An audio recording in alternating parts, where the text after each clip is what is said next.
Добар ден.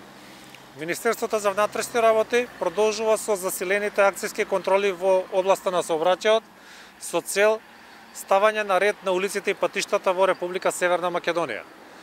Денеска, вчера, а и секако и во наредните денови сме на територија на СВР Штип. Во текот на вчерашниот ден во Штип имаме 118 санкции, од кои 57 се за брзо возење, а имаме и 8 возила за јавен превоз кај кои што е утврдена техничка неисправност од контролираните 21. Исто така имаме санкции за возење без возачка дозвола и на нерегистрирани возила. Засилените контроли продолжуваат и во наредните денови, а она што е факт од анализите кои што ги правиме, од бројките кои што ги имаме, е дека овие засилени акцијски контроли придонесуваат за намалување на бројот на сообраќајни незгоди.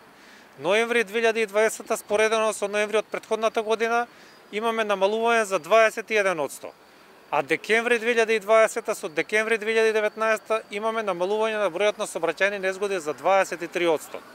Севкупно земено 2020 е година со рекордно најмал број на жртви во сообраќајни незгоди.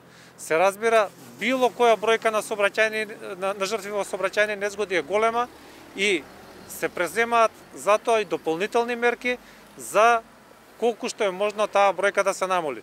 Како што гледате, и од овие контроли ние сме насочени главно и кон брзото возење, затоа што тоа е една од најголемите причини за сообраќајни незгоди со тешки последици, нели, и со смртни последици. Апелирам до граѓаните на Штип, граѓаните на Кочани и до граѓаните на цела Република Северна Македонија да ги почитуваме сообраќајните правила и прописи и на тој начин да придонесеме за нашата безбедност на улиците и на патиштата. Ви благодарам.